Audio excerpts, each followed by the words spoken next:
Hey everybody, John Huber here, Maryland Education Network, brought to you by Maryland K-12, coming at you from my luxurious studios down here in beautiful Worcester County. But I got my eye on Anne Arundel County. Boy, I tell you, I did a little video right before the Thanksgiving break, and I said things seems to be getting a little better, but I looked this morning and maybe not. I know I laugh, and it's no laughing matter for parents who have to continue to figure out how to get through this transportation issue. I checked this morning. They sent some information out. 50 or so, 48, 49, 50 buses with no service.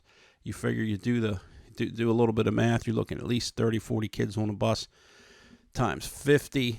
I failed math. I don't know what it is. It's a lot. Let's put it this way. 50 buses times, say, 40 kids is about 2,000 kids. That's a lot. So it's a lot of kids who don't have transportation, so the parents are taking them back and forth. This transportation issue, not just in Anne Arundel County, has been going on now for about a decade in all the public schools in Maryland and elsewhere, and it has just manifested now into places like Anne Arundel County. I have a lot of experience in this issue in Baltimore County, and I can tell you, for 10 years, it has been a problem there. Buses were coming late every day. I would be there Friday afternoon, and I'm getting calls at 6 o'clock saying they're on their way. It's just craziness. God bless those drivers who are still out there fighting the good fight, but it is a tough battle out there. In addition to that, the Kerwin Commission, which is I'm going to continue to refer to as the Maryland Blueprint, or the Blueprint for Maryland's Future in Education. The deadline is now passed to provide information for the Accountabilities and Implementations Board, the AIB. That is over. They're now collecting that up. And by December 1st, I think it is, don't quote me on that, sometime very shortly, they're going to deliver their final proposal, their final report on exactly how all this is going to be implemented and how people are going to be held accountable. It's a lot coming down in terms of that, so get ready for that.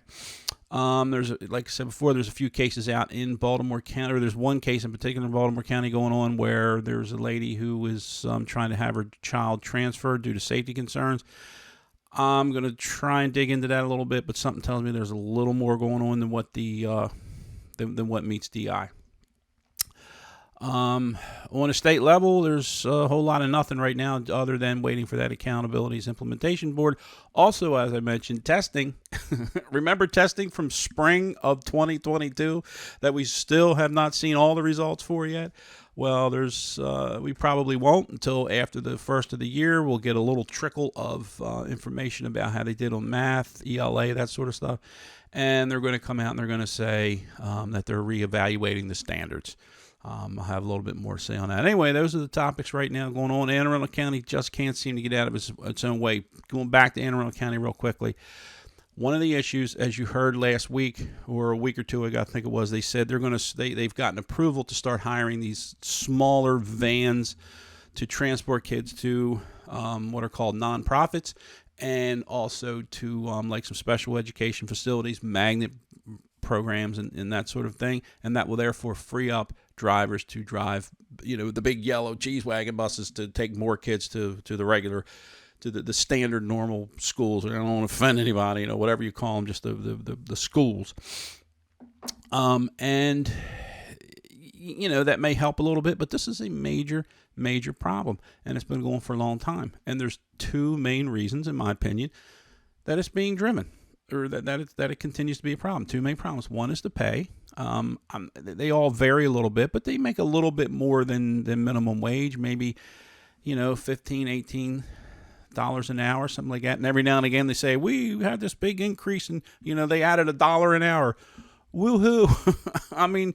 If you give them 40 hours a week, which is a big if, that means maybe they make 40 more bucks a week or per week, and take some taxes out. They might come home with 30 more bucks a week. And they're just like, I can do without that.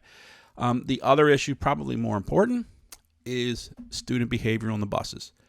It's out of control. It's crazy, and you hear a lot about that from Baltimore County. Anyway, these are some of the topics in Maryland education right now. Finally, as I said, I'll be working on. I got a new website coming out, or my website's going to be updated. lots of interaction, lots of chat boards and discords and all this other stuff coming out. So anyway, thanks for tuning in. Anne Arundel County. I'm glad I'm not in Anne Arundel County right now because the people were just furious.